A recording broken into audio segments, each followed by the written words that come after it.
First contact. The anomaly appeared on Dr. Elena Reyes' monitor at 3:17 am, a barely perceptible irregularity in the gravitational wave data she had been analyzing for months. Working alone in the Atacama Large Millimeter Arrays control room, she almost dismissed it as an error, but something about its perfect mathematical symmetry made her pause. "That can't be right," she muttered, rubbing her tired eyes. She ran the calculations again and again. By dawn, she had confirmed what her instruments were telling her. Something was generating gravitational waves in a non-random pattern, something intelligent. Within 48 hours, observatories across the globe had verified her findings. The signal wasn't coming from deep space as initially thought. It was coming from Earth itself, specifically from somewhere in the Mariana Trench, over 10,000 meters beneath the Pacific Ocean's surface. 3 weeks later, Elena found herself aboard the research vessel Horizon, part of a hastily assembled international team of scientists, engineers, and military personnel. The United Nations had moved with unprecedented speed, recognizing the potential implications of the discovery. "The signal pattern is unchanged," reported Dr. Takashi Yamamoto, their lead physicist. "Whatever is generating it has been doing so consistently for the 3 weeks we've been monitoring." Captain Maya Rodriguez, their mission commander, nodded thoughtfully. "And our triangulation puts it directly below us now." Elena stared at the dark waters surrounding their ship. What lay beneath those depths that could generate such precisely modulated gravitational waves? The mathematics suggested technology far beyond current human capabilities. The submersible Voyager was deployed the following morning. Elena and 3 others descended into the abyss, their small craft built to withstand the crushing pressures of the deep ocean. As they passed 8,000 meters, their sonar detected a massive structure. "That can't be natural," said Commander Jackson, their pilot, as the readings clarified. When they finally reached 10,500 meters, their lights illuminated what should have been impossible: a massive structure of unknown material, smooth and dark, stretching beyond their visibility in all directions. It wasn't covered in the expected marine growth. Its surface remained pristine, as though the ocean itself couldn't touch it. "My God," Elena whispered. "It's artificial." They navigated along the structure's surface until they discovered what appeared to be an entrance, a massive circular opening that their scans indicated led to a pressurized interior chamber. Against protocol, but with tacit approval from Captain Rodriguez above, they guided the submersible inside. The chamber automatically sealed behind them, and water drained away, leaving them in a dry dock of sorts. The air was breathable, the gravity Earth normal. "This isn't possible," Commander Jackson said, checking his instruments repeatedly. "This structure should be millions of years old based on the sediment layers we passed through." Elena was the first to exit the submersible. The interior was dimly lit by strips of material that emitted a soft blue glow. The architecture was clearly designed for bipedal beings, but everything was scaled larger. Doorways twice human height, corridors wide enough for 5 people to walk abreast. They explored deeper, documenting everything with their cameras. What they found defied explanation.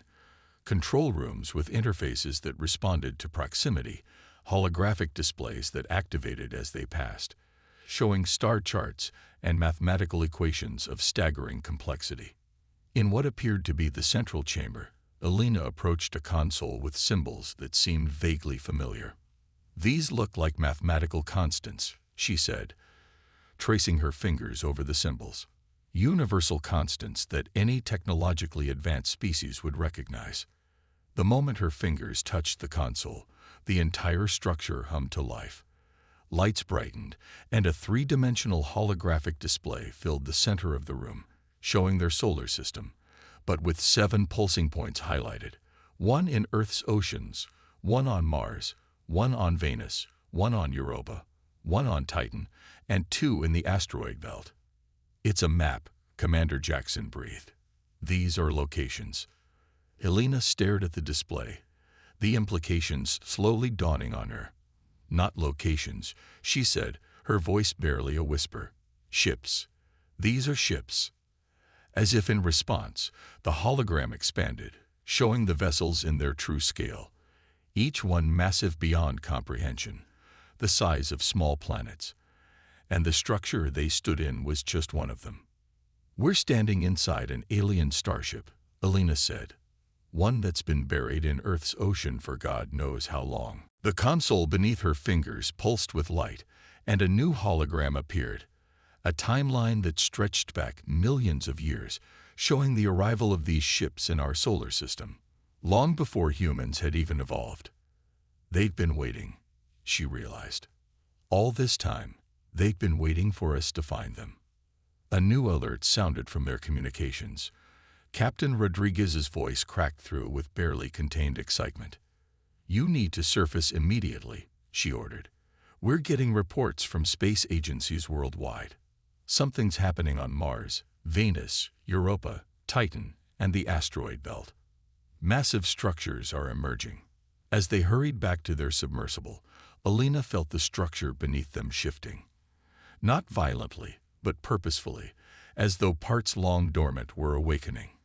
By the time they reached the surface, satellite imagery confirmed what the hologram had shown.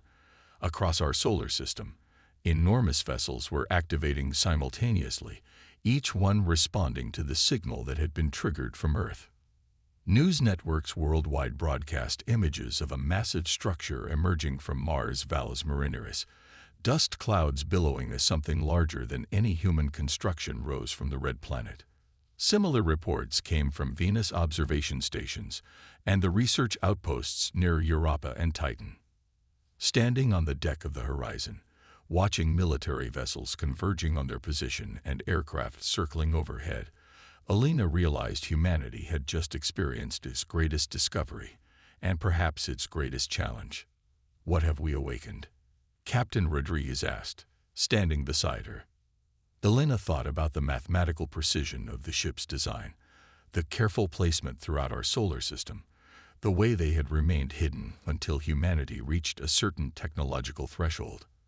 "I don't think we've awakened enemies," she said slowly. "I think we found inheritance. Someone left these for us to find." The question that remained unspoken between them was, why? What purpose could these planet-sized vessels serve? And what did their creators expect humanity to do with them? As the Earth ship continued its slow ascent from the ocean depths, water cascading from its enormous dark surface, humanity collectively held its breath. First contact hadn't come from the stars as everyone had expected. It had been here all along, buried beneath our feet, waiting for us to be ready. 3 days later, representatives from every nation gathered at the United Nations to form the Interplanetary Investigation Coalition. Alina found herself appointed as the scientific lead, working alongside military commanders, engineers, and linguists from around the world. Their first breakthrough came from Dr. Sunil Patel, a linguist who identified patterns in the symbols that adorn the ship's interiors. "It's not just mathematical constants," he explained to the assembled team. "They're using mathematics as a foundation for communication, but the symbols build into concepts, ideas." "Can you translate it?" asked General Williams, the U.S. representative. "Partially," Dr. Patel nodded. "We've deciphered a recurring phrase that appears to be the name of the species who built these vessels. They called themselves the architects." Alina studied the translation matrices on her tablet. "And the ships? Do we know what they called them?" "That word translates roughly to seed ships, or perhaps legacy vessels," Dr. Patel replied. "There's another word that appears frequently that seems to mean inheritance or gift." The exploration teams continued their careful investigation of the ships. Each vessel followed the same basic design, but contained specialized sections unique to its location. The Mars ship housed vast agricultural systems. The Europa vessel contained what appeared to be biological research facilities. The Venus ship seemed dedicated to atmospheric terraforming. "They're a system," Alina realized during a briefing. "Each ship has a specific function, but they're designed to work together. As they delved deeper into the vessel's systems, they discovered records, historical archives documenting the architect's civilization. The beings had evolved in a distant star system millions of years ago, developing technology that allowed them to reshape planets and harness the energy of stars. But the archives also revealed why they had come to our solar system and buried their ships. They were fleeing something, a threat so vast that even their advanced civilization couldn't combat it directly. The translation is imprecise, Dr. Paddle explained, but they refer to it as the void or the darkness between. It appears to be some kind of cosmic entity or force that consumed their home systems. Elena studied the star charts showing the architect's journey across galaxies, always staying one step ahead of this mysterious threat. They knew they couldn't outrun it forever, she said softly. So they left us their technology, their knowledge. But why us? General Williams demanded. We weren't even sentient when they arrived. Dr. Takashi Yamamoto, who had been analyzing the ship's sensor systems, looked up from his data. Because they saw our potential, he said. These ships have been monitoring Earth's development for millions of years. They didn't just hide here randomly. They chose us. As humanity grappled with this revelation, the ships continued their activation sequence. Massive engines that defied known physics began warming up. Navigation systems pinpointed destinations beyond our solar system. Defense systems of immeasurable power performed diagnostics. 1 month after the initial discovery, Elena stood in the command center of the Earth ship, now hovering above the Pacific Ocean. Through the viewing portal, she could see the curvature of the planet below. Behind her, representatives from a dozen nations argued about jurisdiction, control, and military applications. She tuned them out, focusing instead on a new message their translation systems had decoded, the final communication from the architects, addressed to whoever would find their legacy. The void approaches, it read. We have given you the tools to face what we could not. United, you may succeed where we failed. The stars are your birthright now. Claim them before darkness falls. As she read these words, sensors throughout the solar system detected something at the edge of Pluto's orbit. A distortion in spacetime, growing larger by the hour. The architect's warning suddenly took on new urgency. The threat they had fled was arriving, and humanity had just inherited the means to confront it, if they could overcome their divisions in time. Elena looked at the bickering representatives and made a decision. She approached the ship's main console and placed her hand on the activation sequence they had decoded but not yet implemented. What are you doing? General Williams demanded. Saving us from ourselves, Elena replied and activated the command. Throughout the solar system, the 7 massive ships responded in unison. Their communication systems linked, creating a network that bypassed human controls. On viewing screens across the vessels, a single message appeared in every human language simultaneously. Threat detected. Legacy protocol initiated. Choose your path. Legacy of the stars. 6 months after the starship's awakening, humanity stood at a crossroads. The initial panic and awe had given way to a grim determination as the nature of the approaching threat became clear. Dr. Elena Reyes stood before the United Earth Council, the governing body hastily formed in response to the crisis. Representatives from every nation watched as she presented the latest findings. The distortion beyond Pluto has expanded, she explained, gesturing to the holographic display. Our conventional instruments can barely detect it, but the ship's sensors reveal its true nature, a space-time anomaly that devours energy at the quantum level. The void, murmured Secretary General Okafor. Yes, Elena confirmed, exactly as the architects described it. It's not a living entity in any conventional sense, but it behaves with purpose, expanding, consuming, growing. General Williams leaned forward, and the timeline. Elena hesitated. At its current rate of expansion, it will reach Neptune in 8 months, Earth in approximately 3 years. The chamber erupted in anxious murmurs. Secretary General Okafor raised her hand for silence. "What options do the ships provide us?" she asked. "Three," Elena replied. "Evacuation, confrontation, or transformation." She expanded the hologram to show three separate simulations. Evacuation would involve using the ships as they were partially intended, as arcs to transport a significant portion of Earth's population to habitable systems beyond the void's reach. "How many could we save?" someone asked. "Perhaps 2 billion, with optimal efficiency," Elena answered quietly. "The ships were designed for beings physically larger than humans, so we could theoretically exceed their original capacity and leave 5 billion behind." Ambassador Chen from China shook his head. "Unacceptable." Elena nodded and switched to the second simulation. Confrontation uses the ship's weapon systems. They harness stellar energy in ways we still don't fully understand. The architects believed these weapons could at least contain the void, even if they couldn't destroy it. "The risk?" General Williams asked. "Catastrophic failure would accelerate the void's expansion," Elena admitted. "We'd lose everything." She switched to the final simulation. Transformation is the most ambitious option. The ships contain technology that could fundamentally alter our solar system's space-time fabric, creating a barrier the void cannot penetrate. "But," Secretary General Okafor prompted, hearing the hesitation in Elena's voice. "But it would permanently change our reality. Physics within our solar system would operate differently. We don't know exactly how this would affect life on Earth." As the council debated these options, Dr. Takeshi Yamamoto entered the chamber and quietly handed Elena a tablet. She reviewed the information, her expression shifting from surprise to cautious hope. "Excuse me," she interrupted the debate. "We've just made a critical discovery. The Earth ship has revealed a hidden chamber containing stasis pods. Most are empty, but one contains a surviving architect." The council chamber fell silent. "Alive?" Secretary General Okafor finally asked. In suspended animation, Elena confirmed. The ship's medical systems indicate possibilities for revival.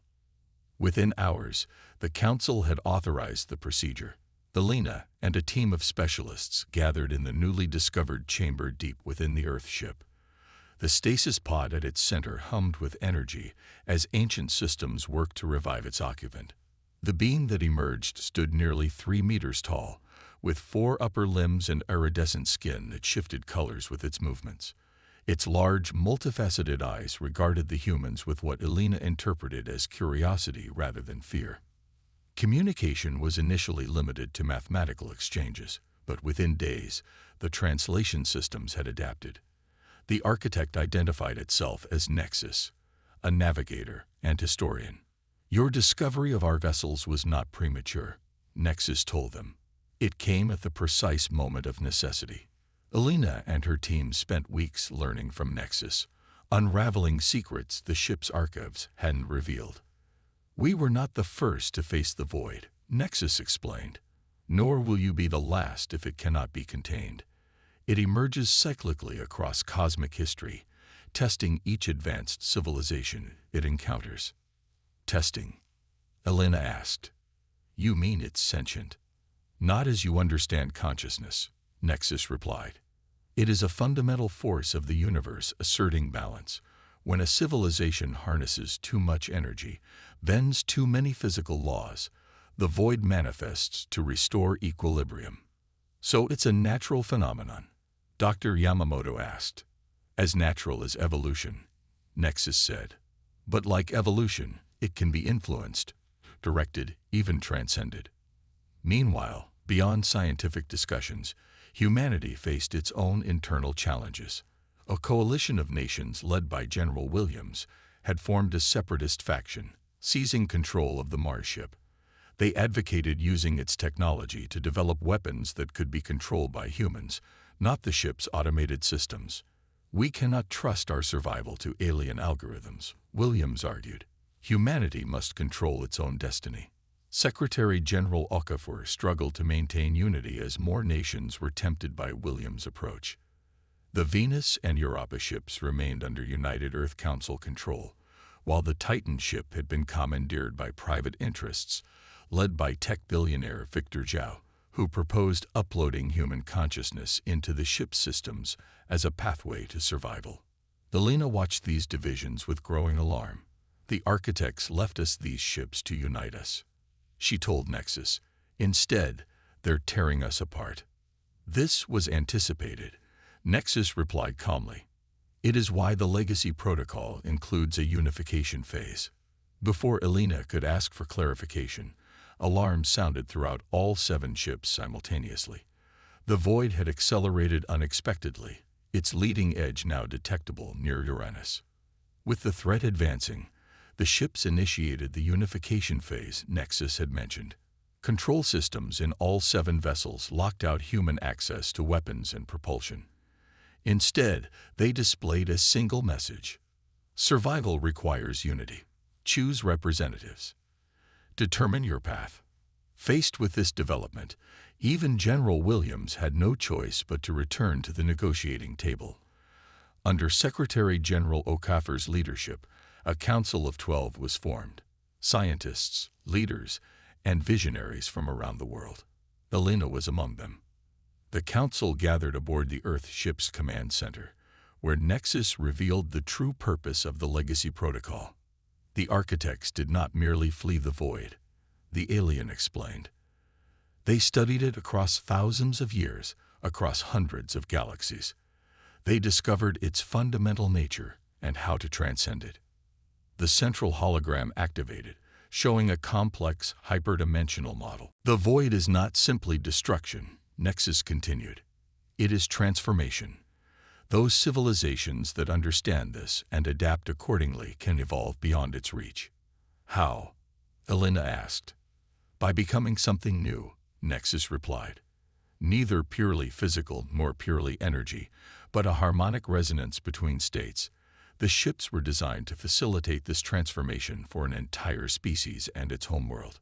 The council members exchanged uncertain glances. You're proposing that humanity evolve? Dr. Yamamoto asked. Change our fundamental nature? I am proposing that humanity fulfill its potential, Nexus corrected. The architects chose your world because they recognize that potential in your earliest ancestors.